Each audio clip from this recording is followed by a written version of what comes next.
Episode 688 of the podcast in Speaking America, the Outdoor Sports Podcast presented by Betfred Sportsbook. It is Thursday, March 23rd, 2023. People, I hope everybody's doing well.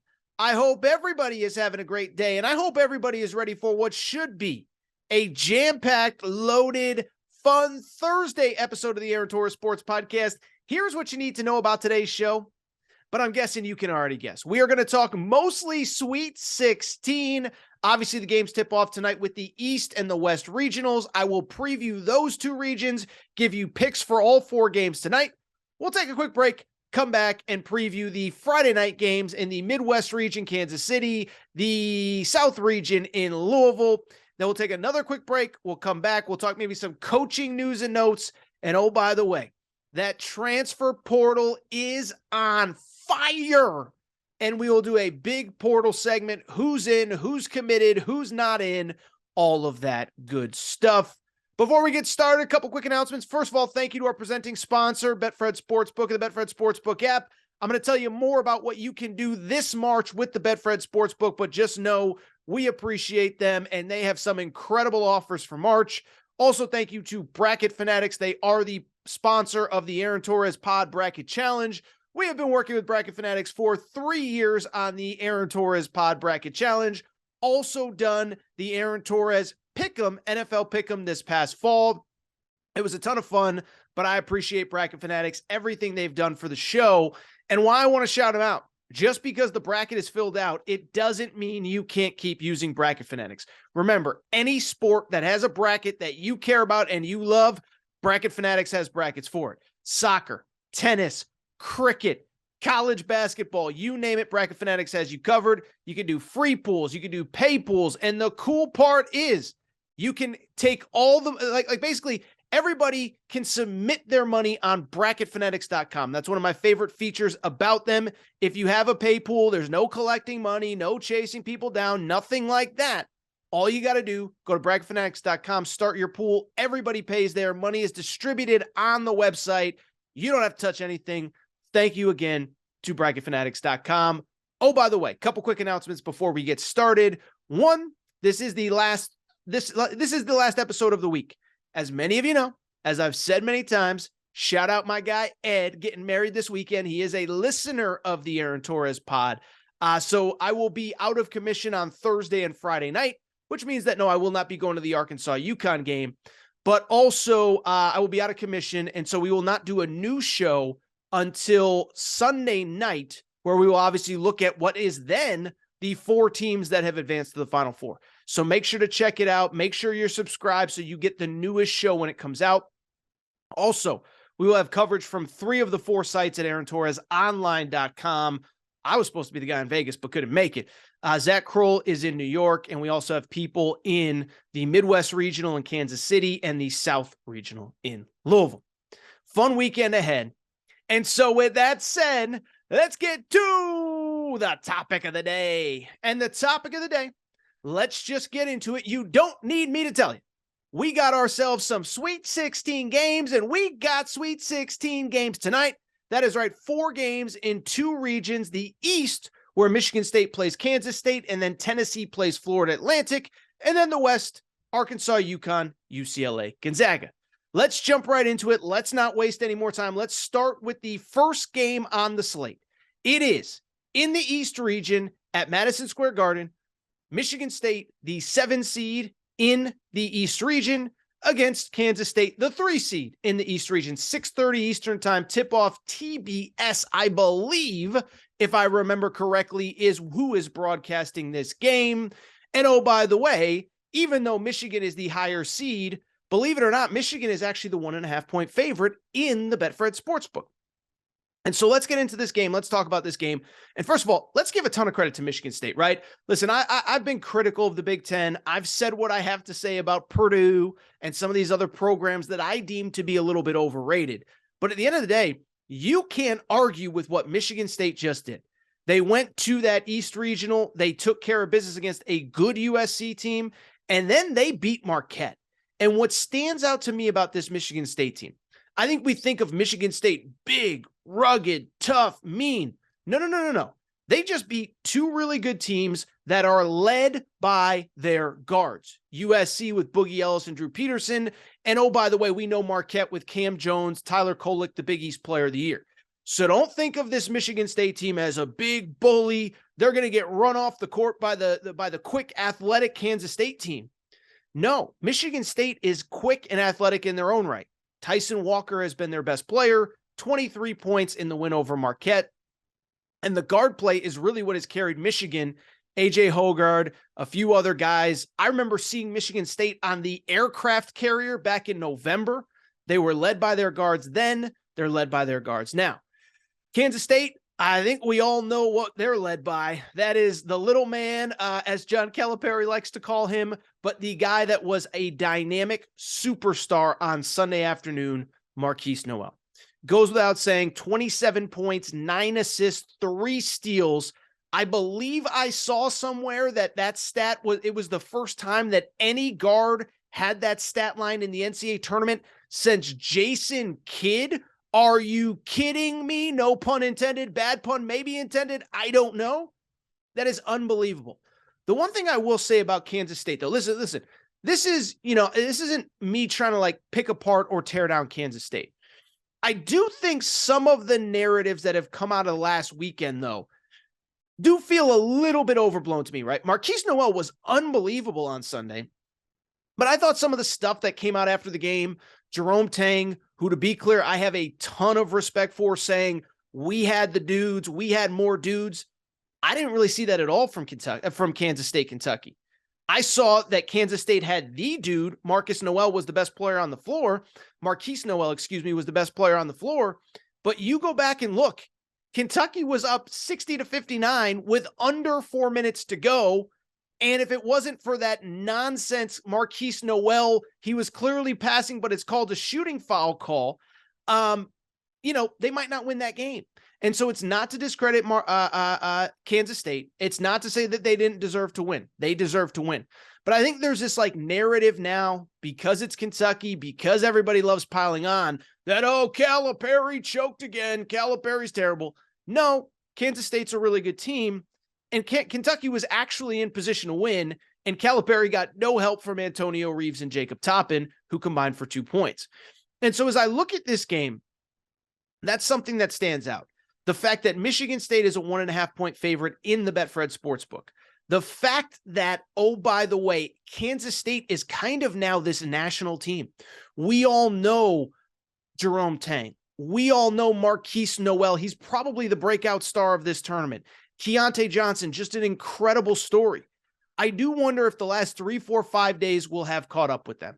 Obviously, they played on Sunday, just like Michigan State, so travel, that isn't as big of a deal. But I bring it up because they've been in the spotlight. They've been the center of attention. Markquis Nowell has been the biggest star in college basketball. There was about a day cycle where people were critical of how John Calipari labeled him the little man or whatever John Calipari said. Then Calipari had to call and apologize. And so I look at this game. Oh, by the way, Markquis Nowell going back to Madison Square Garden, never played there, even though he's from New York. It just feels like Michigan State's kind of quietly sneaking in the building, ready to go. And I believe, by the way, again, no disrespect to Markquis Nowell, that Tyson Walker is just as good as Markquis Nowell. So this is one, I'll be honest, as far as betting picks, if I was in Vegas at the Betfred Sportsbook, I would not be betting this game. If I had to make a lean, I probably would lean Michigan State. But listen, if Kansas State wins this game, if Kansas State is playing to go to the Final Four, I would not be shocked at all. Let's keep it going to the second game in the East Regional. This is the nightcap. And how about this for a game that, listen, if you have it in your bracket, give yourself a pat on the back, because who had Florida Atlantic versus Tennessee in this part of the bracket? As a matter of fact, I was thinking about this game. You know, the most interesting thing to me about this game, all the different combinations of teams that we could have had. If Memphis beats Florida Atlantic and Memphis was in control of that game for large parts, Memphis is playing Tennessee at Madison Square Garden. We could have had a Purdue-Tennessee matchup. We could have had Purdue versus Duke. We could have had Duke versus Memphis. Oh, by the way, Fairleigh Dickinson nearly beat Florida Atlantic to win that game. And so you think about all the different matchups that we could have ended up with. We end up with Tennessee, Florida Atlantic. And listen, I think these are two incredible stories for two obvious reasons. Florida Atlantic speaks for itself. Dusty May, incredible year. They were in the top 25 at many points this season.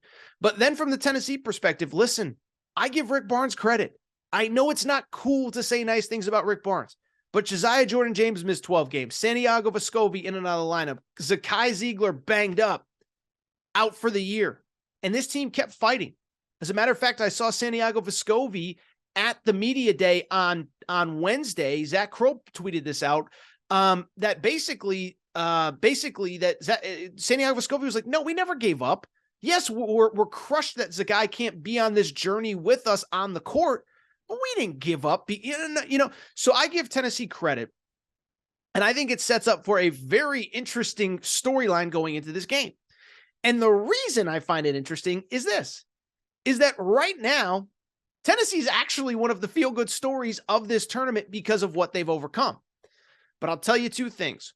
One, I know Tennessee fans. I was talking to Jack, my guy Jax, who runs the Torres on the Vols page, and he's like, Aaron, I don't care what we're favored by. I don't care how much we're expected to win.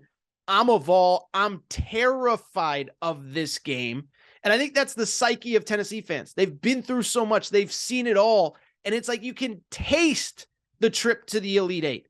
You can see the Final Four in the distance, but you're terrified of losing to Florida Atlantic. That's one thought that I have. I didn't even mention, by the way, Tennessee a 5.5-point favorite in the Betfred Sportsbook. The other thought I have is this. I do think Tennessee's a feel-good story. What Rick Barnes has done is incredible. What also stands out is none of it will matter if Tennessee does not win on Thursday. If Tennessee loses to Florida Atlantic, it is going to be the exact same story. Like, oh, Rick Barnes, all he had to do was beat an 8 seed to go to an Elite Eight. What is he doing? He's the worst tournament coach ever. So keep an eye on that. Tennessee, a feel-good story right now.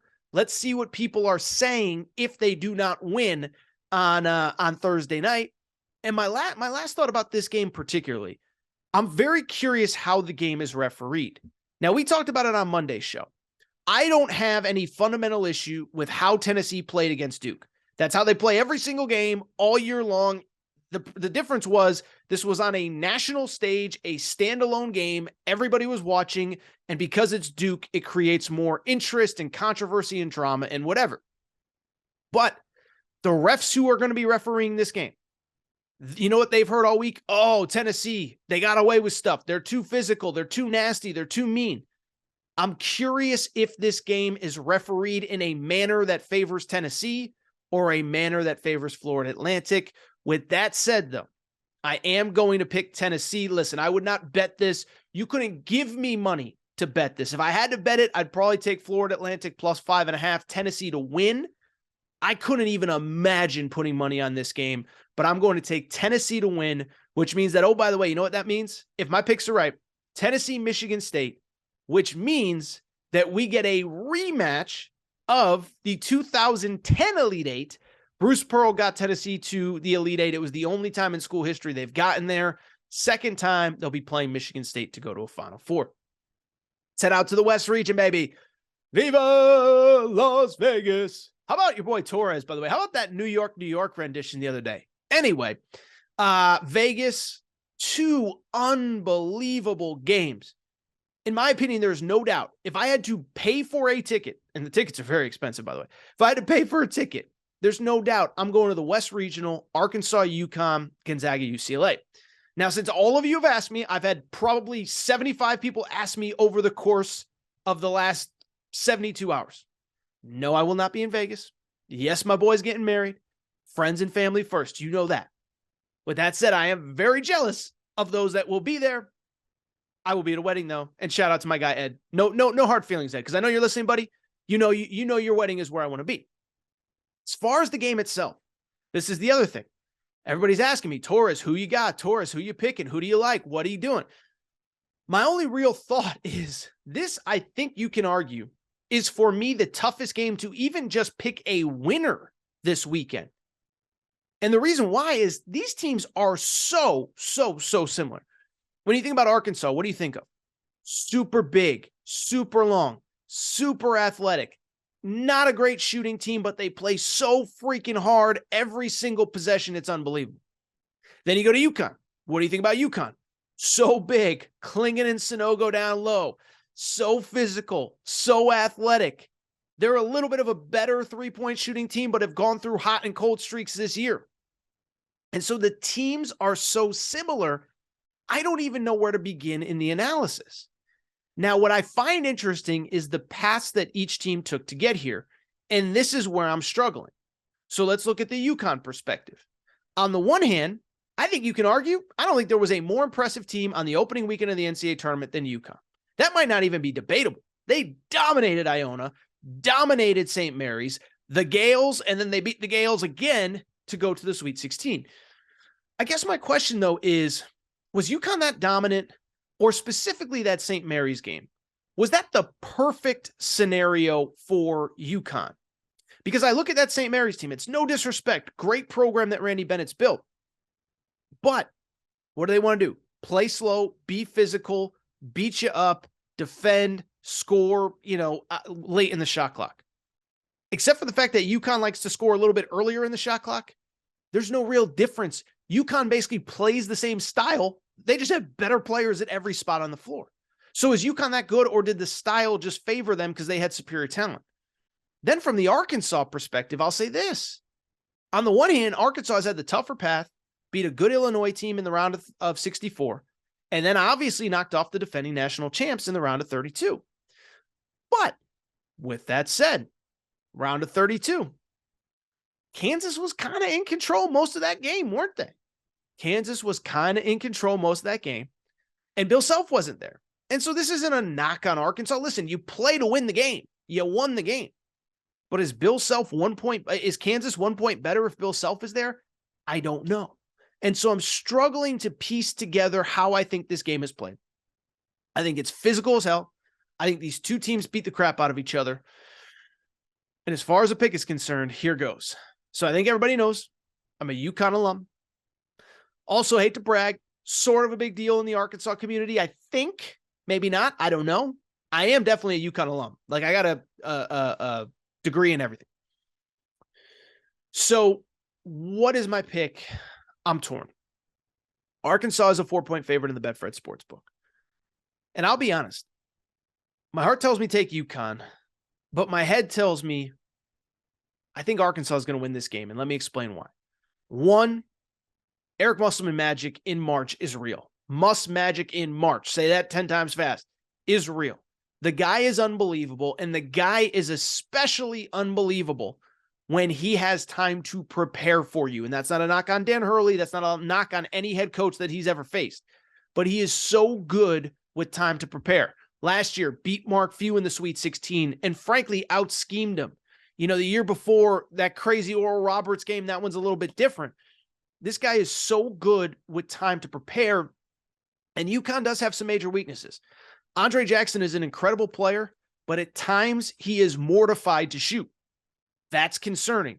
You can't play 4-on-5 in a Sweet 16 game to go to the Elite Eight.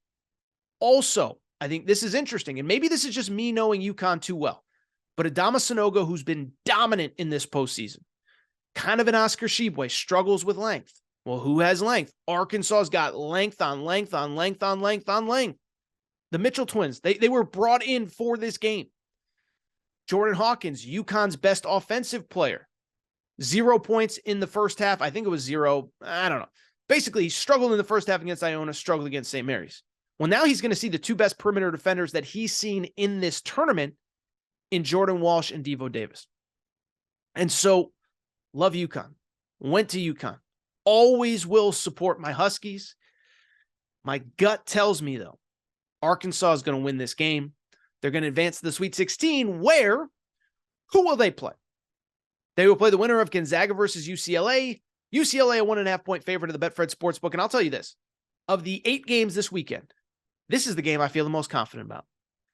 I really like UCLA, and let me explain why. Gonzaga, look, we've all done the whole Gonzaga conversation. 8 straight years in the Sweet 16. Shout out Drew Timme. We heard what you said after you advanced. We didn't want to be the team to what it up.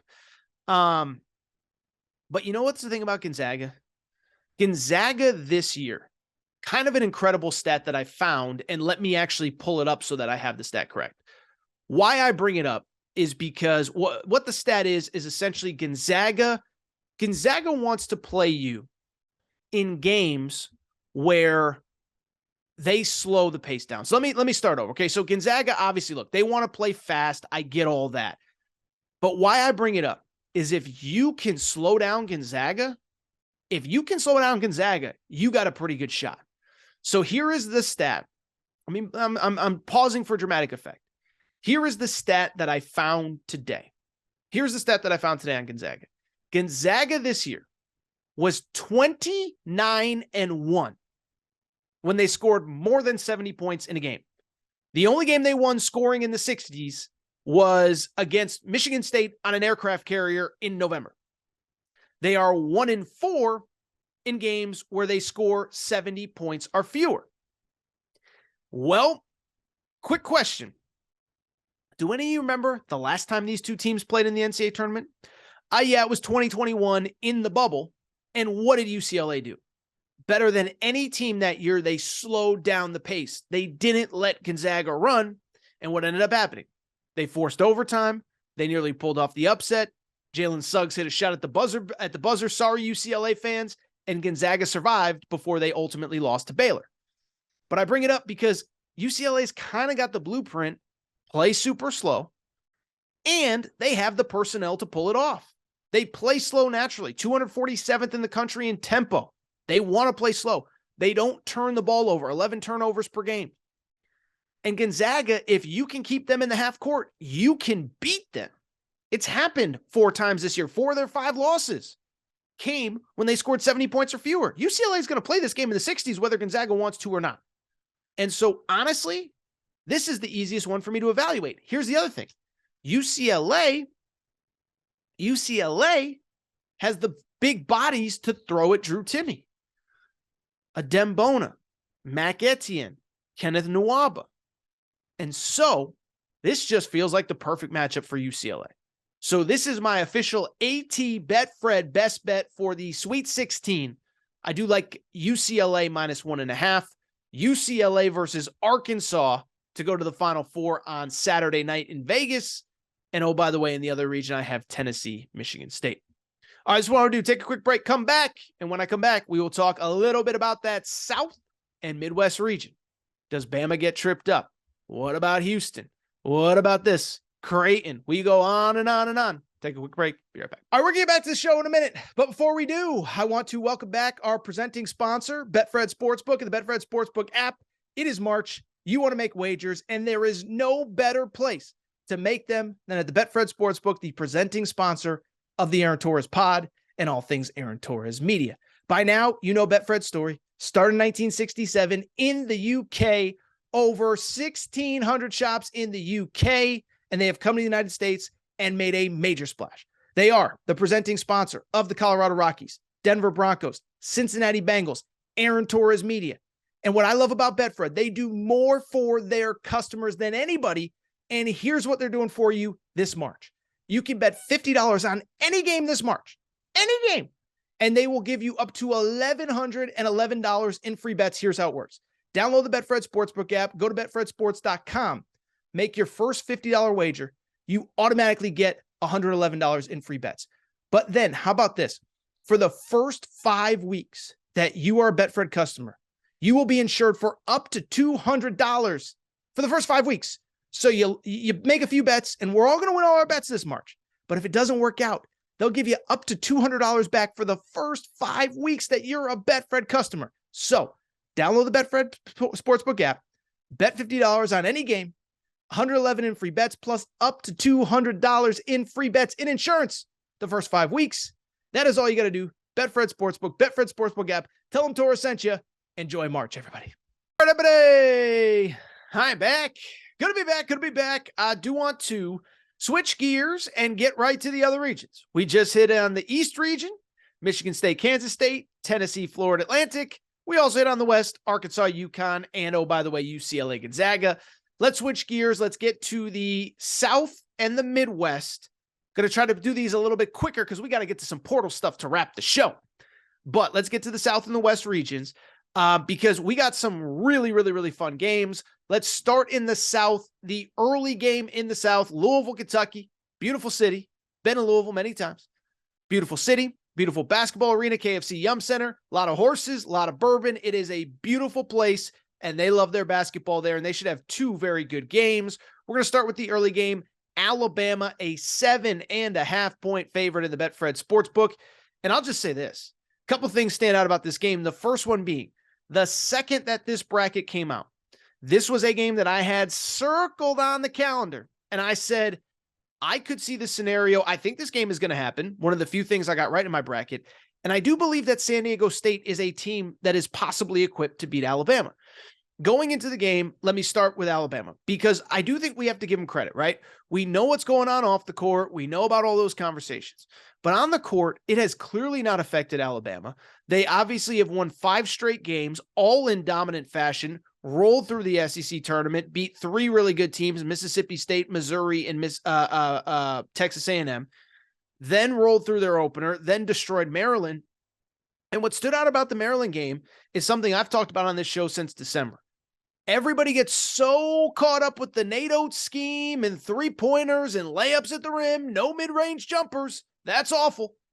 What people haven't acknowledged, though, is that this is an elite defensive team, and that was on full display against Maryland. This stat blew me away, but it is true. They shot under 40% from the field, under 30% from 3, and, oh, by the way, easily took care of business against Maryland. As a matter of fact, their 18-point win over Maryland, they beat them by, not 18 points, 22 points. That was the largest margin ever in an NCAA tournament game for a team that shot 40% from the field, 30% from 3. When you shoot that bad and you win by 22, it means that you are playing elite defense. And so you look at how they've been playing, you look at the defense that they play. But again, I go back to what I just said a minute ago. This San Diego State team is one of the few teams that I believe athletically and physically is not going to be intimidated by Alabama. For people who don't follow San Diego State, it is, first of all, they have the talent of a high major program. They are, to me, kind of a new age college basketball program. They've done a very good job developing players in the program, but also plugging holes in the portal. They've been able to retain guys. Obviously, it's not hard to sell guys on playing college basketball in San Diego and going to school there. But look at their roster right now, okay? Nathan Mensah, their starting center, 5th-year junior. Who else? Arok Arop is I think I said that right. Arek Arop, I believe is how you say his name. 5th-year guy. Adam Seiko is a 5th-year guy. Lamont Butler, 3rd-year player. Matt Bradley, a 5th-year guy. So this is one of the oldest teams in college basketball, and they will not be intimidated. And as a matter of fact, I'll take it a step further. I thought that they were one of quietly the most impressive teams early in the NCAA tournament. Now, I know they didn't play great against Charleston, but that game was a kind of a big game for the program from the perspective their head coach, Brian Dutcher, had not won a game in the NCAA tournament since he took over for Steve Fisher a few years ago. So that was a major game for the program. They were trying to get that monkey off Brian Dutcher's back. They do that, and then they just destroy Furman on Saturday in that early standalone game. And so I look at this game, I'll be honest. I'm going to pick Alabama, but I think this game is going to be close. San Diego State is tough. They're older. They're veteran. And I think the one thing that is worth noting, they really don't get blown out. They've only lost 1 game since the start of February. They have been one of the most consistent teams really about the last 6, 7, 8 weeks of the season. And it goes back to what Brian Dutcher said the day that they beat Furman to advance to the Sweet 16. He said, guys, I'll be honest. I've watched everybody. I don't think there's a better team out there. I don't think there's a team that's better than us. And if we run into them, we'll tip our caps to them. But I believe in this team. I believe in this group. It's one of the oldest teams in college basketball. Don't be fooled because they're from California. They must be soft beach guys. No, this is a tough, physical, mean team. San Diego State to cover the 7.5. I can't pick against Bama to win. Let's stay in that South region. The second game, I'll just be blunt, right? It's Creighton, the 6 seed, against Princeton, the 15 seed. Probably not stunning news, but this is the first time ever in NCAA tournament history a 15 has played a 6. And, I do like Creighton. Now, from the Princeton perspective, let me just say this. I think it's important to note this about Princeton. Creighton, by the way, is a 10-point favorite in the Betfred Sportsbook. I think it's worth noting on Princeton. First off, what was impressive to me, it sounds crazy because they beat Arizona in the opening round, 15 seed beating a 2. I was actually more impressed with how they handled themselves against the 7 seed Missouri in the second round. Because when it comes to their 2 opening round opponents, listen, I love Arizona. I love Tommy Lloyd. We're going to talk about Kerr Kriisa in the next segment, who decided to transfer on Wednesday. But Arizona was an inconsistent team all year. They had highs, they had lows, they had peaks, they had valleys. They played well, they played poorly, okay? The fact that they lost to Princeton was not that surprising to me. But I did not expect Princeton to then come out 2 days later and smack a Missouri team that really had been one of the most consistent teams in college basketball all season long. They beat them by 15. It was never really competitive. This Princeton team is good. What I also think is a couple things that would worry me from the Princeton perspective.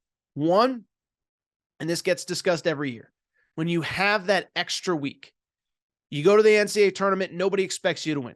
Then you win, and it's a quick turnaround to play that second game. And so there's not really time to really even reflect. It's just, we won, we got to play tomorrow, let's focus.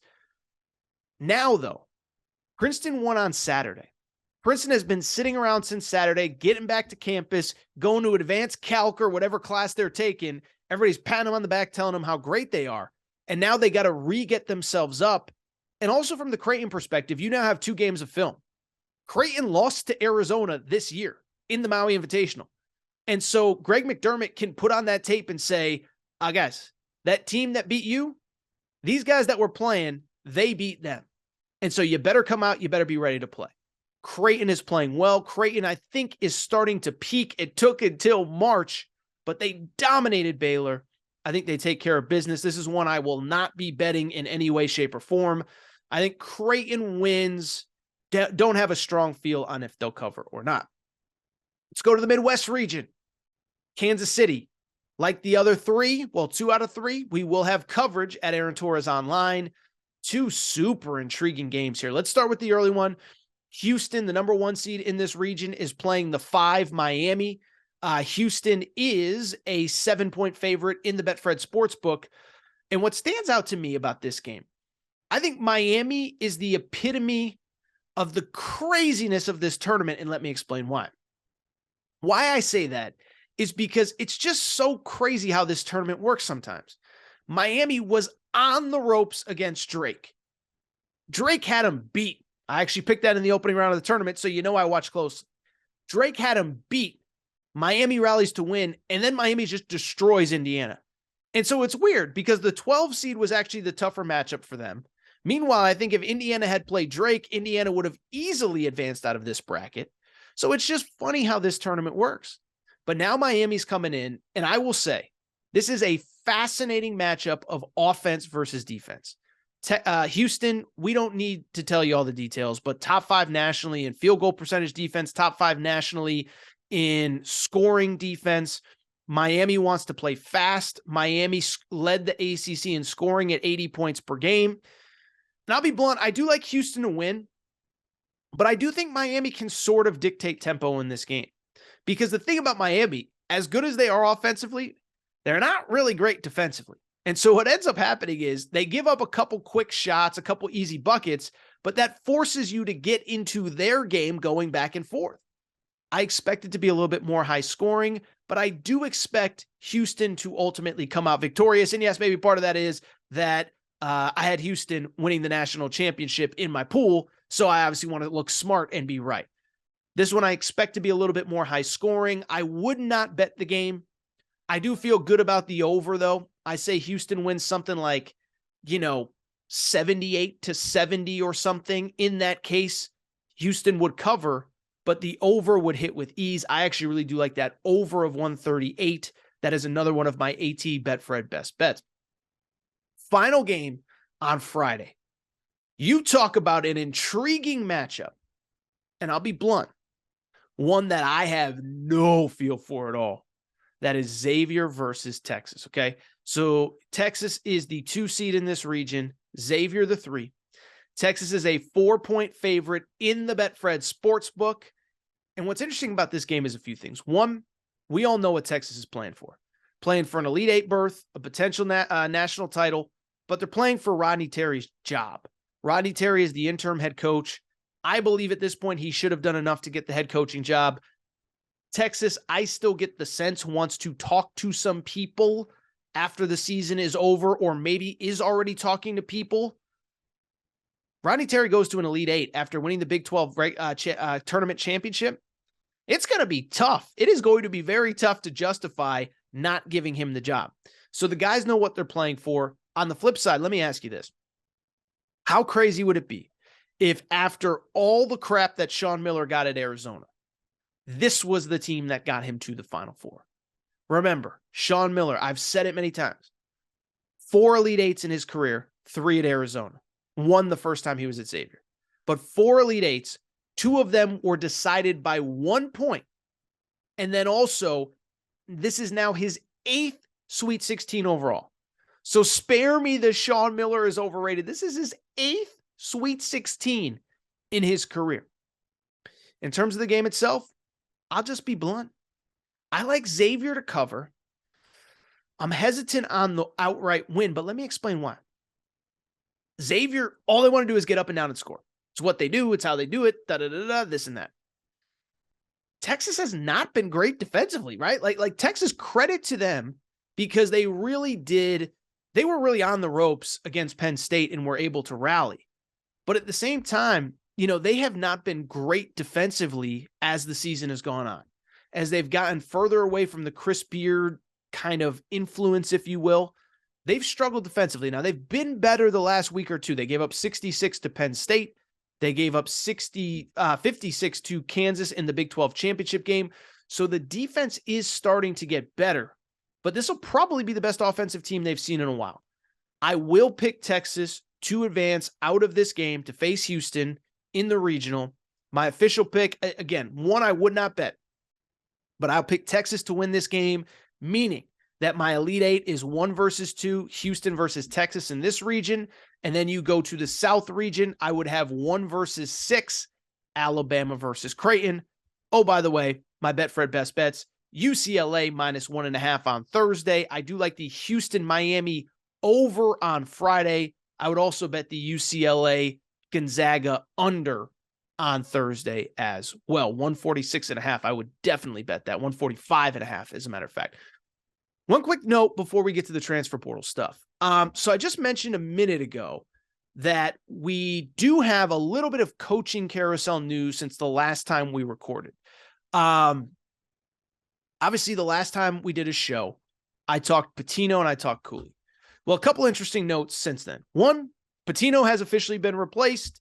Pitino has been replaced at Iona by Tobin Anderson. Remember, that was the guy at Fairleigh Dickinson that orchestrated the magic to beat Purdue. So this is a guy that in 2 years went from D2 to Fairleigh Dickinson in the New York City area and takes one step up to a really good Iona job. Now, we're going to talk about it in a minute in the transfer portal. It will be a rebuild at Iona. Their 2 best players, William Clayton Jr., Nelly Jr. Joseph, both hit the transfer portal earlier this week. So that will be something for him to keep an eye on, but he gets that job. And the other big piece of news was that what had long been rumored, speculated, but Penn State head coach Micah Shrewsbury has taken the Notre Dame job. This is one, I'll be honest, I don't know that I have a hot take on. A few things kind of strike me about this hire. One, he's from Indiana, spent a lot of time in Indiana. I don't know if he's from Indiana, but spent a lot of time in Indiana, was an assistant coach under Matt Painter. He's got ties to the Brad Stevens tree. Brad Stevens is obviously a Butler guy. So that's one.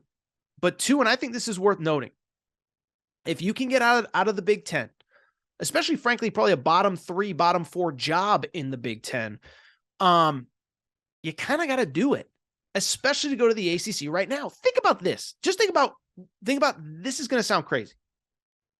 Penn State's going to the second round of the NCAA tournament this year.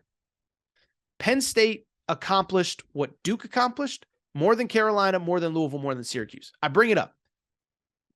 Micah Shrewsbury being the Notre Dame head coach next year, Notre Dame will have a more accomplished coach at this point than Duke, than Louisville, than Syracuse. I bring it up because guess what? Right now, the ACC is where everybody wants to go. Everybody wants to get out of the SEC, the Big East, even the Big Ten. I make fun of the Big Ten. That's a really hard league to win in with some of those road venues. You go to the ACC, you can flip things quick. You have easier road venues. Carolina and Duke are tough, but Florida State ain't tough. Boston College ain't tough. Georgia Tech ain't tough right now. And so I'm not surprised that he took this job, and I'm curious to see how he does. Now, the academic standards at Notre Dame are real. It's harder to get transfers in. I don't know if Notre Dame really wants to dive full speed ahead into the NIL game, but this is really interesting because you think about that guy and you think about how good he can be pretty quickly in that league. I'm excited to see, but congrats to him for getting that Notre Dame job. I do want to switch gears, and what I really want to do here over the final few minutes of today's show is just do a segment that you guys and girls love, and you guys and girls, actually, I got 2 or 3 private DMs asking about this specific topic. It is a transfer portal news and notes segment. So I really started doing these last year, really like once or twice a week. I would just kind of go through all of the news and notes in college basketball's transfer portal, players who are entering, visits, commitments, where are players leaning, because you guys and girls love it. It is new. It is fascinating. It is interesting. It can obviously shake up college basketball. And so really the YouTube numbers reflect it. The downloads reflect it. These are things that you want to hear. So over the next couple weeks and months, expect 1 or 2 of these updates basically every week. We did one last week, when the portal first opened. We talked a little bit about Sky Clark. We talked a little bit about JJ Starling. And so what I want to do now is kind of give you an update on everything that has happened in the portal over the last couple days. We'll start with some new names. We will get to some interesting storylines, and we'll wrap with a couple commitments since the last time we talked portal about a week ago. First piece of news. It came Thursday afternoon, and it was a pseudo bombshell, okay? I would argue the biggest name that has entered the transfer portal so far went into the portal on Thursday. That is Kriisa, the starting point guard at the University of Arizona. And I do believe in college basketball circles, this sent shockwaves across the sport, okay? This is a guy that has been a 2-year starter for 2 really good teams. Remember, last year 1 under Tommy Lloyd at Arizona. Arizona gets a number 1 seed, Pac-12 regular season champs, Pac-12 tournament champs. This year, they end up as a 2 seed, Maui Invitational. They win that, Pac-12 tournament champ again this year. So basically, this guy has been a starting point guard on a major college basketball team, major brand, major conference for the last 2 years. And he ends up hitting the portal today, 9.5 points per game, 5 assists per game. I think he was like one of only 2 or 3 players to average 5+ assists in each of the last 2 years in college basketball. And so on the one hand, this is shocking. But on the other hand, I'll be blunt. I had started to hear whispers once the season went final that this could be coming. And let me give you a little bit of background on kind of what I heard and what I know, and really just kind of some stuff that I picked up along the way. After Arizona ended up losing in the first round to Princeton in the NCAA tournament, we talked a little bit about this, but it felt to me like very publicly Kerr Kriisa was the face of Arizona's loss and the face of the disappointment of the program. I'm not blaming him. I'm not saying Tommy Lloyd blamed him, but it felt like in general, the sentiment around Arizona was that you can't win at the highest level with this guy as your point guard. Because while he averaged 9.5 points per game, I think it was actually closer to 10. I think it was like 9.9 points per game, 5 assists per game. If you go back and look, and we talked about this after Arizona lost in the first round to Princeton, he really struggled, especially against elite competition. Against Princeton in the NCAA tournament, 3 points and 2 assists. Don't even think you can call that elite competition. No disrespect to Princeton. Conference championship game, even when they beat UCLA, 2.0 assists. And so when Arizona lost, I think like any fan base, you're looking for answers. You're trying to figure it out. And it seemed to me that Kerr Kriisa was the guy like, we cannot win a national championship with that guy as your point guard. And so I'm not saying Tommy Lloyd forced him out. That's not what I'm saying at all. but you started to hear whispers that the program itself is ready to start to see what Kylan Boswell, the true freshman 5-star, what they can be with him at point guard. And so you kind of wondered, frankly, if there was a fit for Kerr Kriisa going forward, or if they were ready to hand the keys to Kylan Boswell and see if he could take them to another level that Kerr Kriisa simply couldn't. So I bring it all up to say Kerr Kriisa is in the portal, and I think there's two very interesting things here. One, in terms of schools, and by the way, I want to mention this, even if Kerr Kriisa struggled against elite competition, even if he had bad games and big moments, he's a very good college point guard, and I believe he can play at a high level. Now, can he be the best player on the best team that makes a Final Four, wins a national championship? Probably not. But you don't average close to double figures and 5.5 assists per game in the Pac-12 if you can't play, and so he is going to have plenty of options. Now, I've heard some rumblings that he could reunite with Sean Miller at Xavier. Remember, he was recruited to Arizona by Sean Miller. His freshman year, he didn't really get to play much. There were some NCAA issues, but that first season was Sean Miller's final year. They were very close. He was very close with Sean Miller and his coaching staff. My understanding is this may be possible. They may reunite. As a matter of fact, I will say this on whatever it is, March 23rd right now. If I had to guess, I believe that Kerr Kriisa will be playing for Xavier next year with Sean Miller. So that's the interesting thing. One, he's going to have plenty of options, but I suspect he will likely end up at Xavier. But two, I'll also say this. Now, this isn't transfer portal, but this is just interesting college hoops talk that I think is worth noting here. And we have a lot of Arizona fans that listen to this show. I think, to me, and we talked about this again after Arizona lost in the NCAA tournament, to me, I believe that this is the turning point, crossroads moment for Tommy Lloyd as the head coach at Arizona. Again, we talked about it after they lost in the NCAA tournament. I'm not saying he's a bad coach. I'm not saying he's overrated. I'm not saying he's on the hot seat. I'm not saying whatever. But year one, it is just a rip-roaring success. It's unbelievable. He gets all the accolades, and deservedly so. This year, I think the sentiment within the fan base was Tommy actually overachieved with what he had, and we're actually very happy, and some of it's on Kerr Kriisa, some of it's on the other guys. We were limited, and we overachieved with what we had. Well, next year, Kylan Boswell is going to be the point guard. Next year, frankly, essentially the entire roster will have been brought in by Tommy Lloyd at that point. Now, they have a lot of work to do in the transfer portal. We'll see if Azuolas Tubelis comes back, the all Pac-12 performer. He would be a Sean Miller recruit, but essentially everybody else on this roster would have been brought in by Tommy Lloyd. And so I think next year's kind of the year. Kerr Kriisa is out. You can't blame him. The other guys that were left over from the Sean Miller era, you can't blame them. This is your roster, your team. You constructed it. So that will be very interesting to watch. But again, the big piece of transfer news, Kerr Kriisa, starting point guard at Arizona, has entered the portal. My guess is that he ends up at Xavier. By the way, very interesting, another Arizona guard, Adama Ball, a foreign player, has entered the portal as well. He was kind of a high upside kid. I was actually excited to see his potential for Tommy Lloyd in Arizona. It does not work out. He will now hit the portal as well. Let's keep it going. More news and notes from the portal. Did you see what mid-major team sent a bunch of players to the portal on Tuesday? This one was very interesting. And by now, I have talked more about Rick Pitino than any podcast anywhere in America. I think if Rick Pitino's family had a podcast, they probably wouldn't have talked about Rick Pitino to St. John's as much as I have. But why I bring it up, it is because on Tuesday, you know who hit the portal? The two best players from Iona that played for Rick Pitino last year. Guard William Clayton Jr., very good guard, in my opinion, 16.5 points per game, 43% three-point shooter.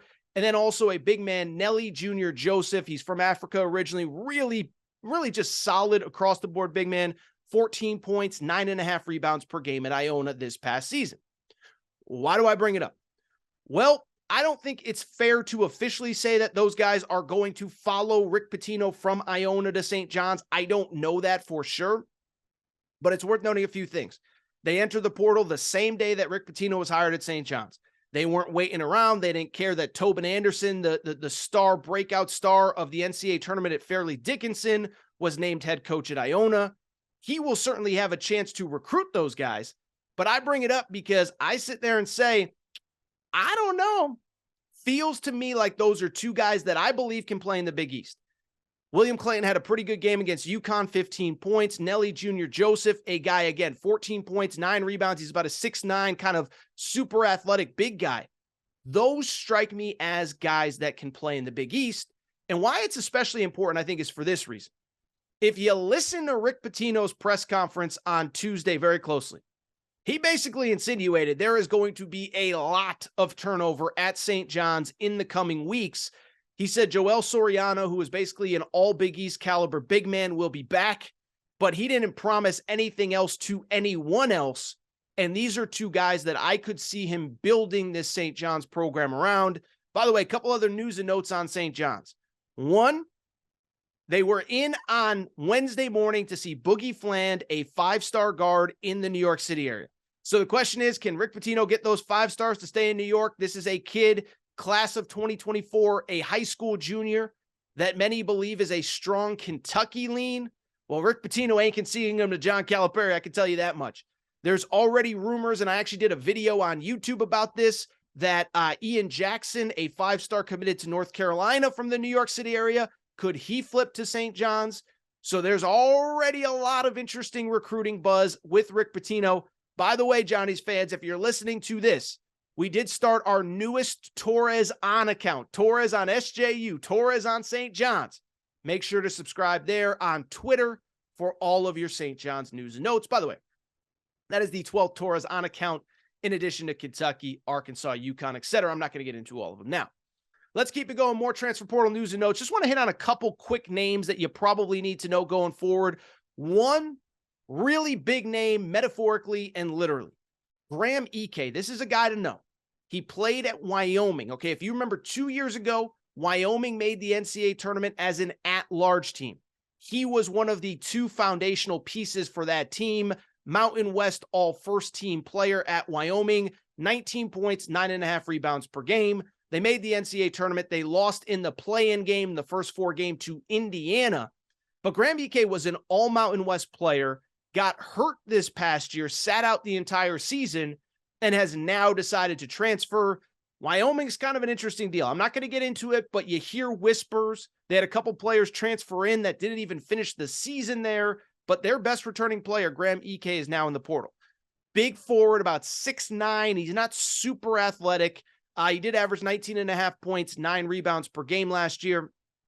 He's got almost an Oscar Tshiebwe game to him. Now, I'm not saying he's a guy that's going to average 20 rebounds a game or anything like that, but kind of that player, 6'8", 6'9", power big guy. He's from Denver. I think it's a little early to speculate where he could end up. He'll hear from everybody. One school that he reminds me of a player that would play for this guy.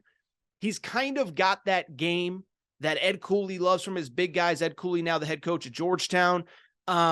If you have watched a Providence team at all where Ed Cooley was, they have those big bangers down low. This kid kind of reminds me of that, not speculating that he'll go to Georgetown, but that is a name to know in the portal. Couple other names that you need to know. One, Georgia's best player, Kari Oquendo, is in the portal. He is a player that is testing the NBA draft waters, averaged 13 points per game this year at Georgia.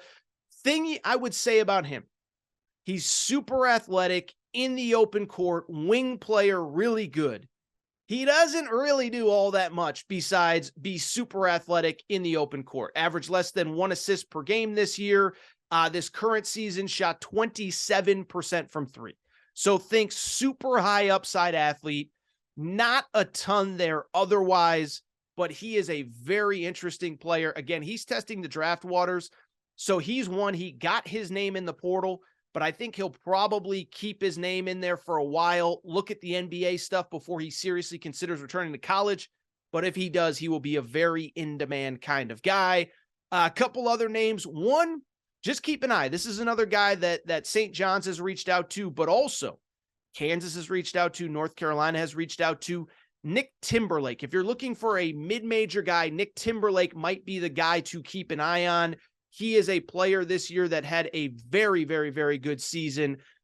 this past year. Nick Timberlake, again, is being recruited by basically everybody. You know, UConn, who is not very active in the Twitter portal, or in the Twitter portal, in the transfer portal, they have reached out to him. He averaged just under 18 points per game for Townsend this year, Towson University. Really talented player, 18 points per game, 42% three-point shooter. He will be entering his 6th year of college basketball, took a red shirt as a freshman in 2018-2019, has an extra year of eligibility. Basically, everybody has reached out to him. Let's continue with some wrap on some other news and notes. By the way, interesting name that entered the portal on Wednesday, Aaron Ulis. He is the brother of Tyler Ulis. Tyler Ulis was, of course, the SEC Player of the Year at Kentucky. Aaron Ulis developed into a nice little player at Iowa. And it'll be interesting. I haven't seen any speculation yet on if he would potentially be interested in Kentucky or vice versa. But Tyler Ulis is now on the Kentucky staff as a graduate assistant. And Kentucky, what was the complaint this year? They just did not have enough depth, specifically in the backcourt. I think he'd be a very nice piece. If he's willing to come in and be like a 6th man type piece behind the freshmen that are coming in at UK next year, I think he could be a very nice piece. I think I said it, Kansas had a few guys enter the portal on Wednesday, most notably Bobby Pettiford, 6'1" guard, had been committed to Louisville, goes to Kansas. I actually thought he was a player that could have a nice little breakout next year, but he enters the portal as well. So those, I think, are really the names to know going forward in the portal. And also a couple notes since we last recorded and talked portal. One, Sky Clark has committed to Louisville. So Louisville, I don't know exactly what's going on there. You know, listen, Kenny Payne's in desperation mode, but last couple of weeks it has been very successful for them. They got a commitment from a 5-star Dennis Evans. On top of that, they got another 5-star Trenton Flowers to reclassify, was a member of the class of 2024. He is now coming up to 2023, but also Sky Clark.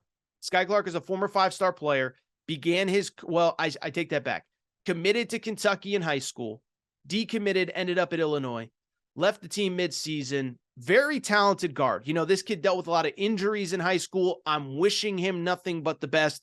We'll see if it works, but Kenny Payne clearly doing a lot of work in both the portal and in high school recruiting.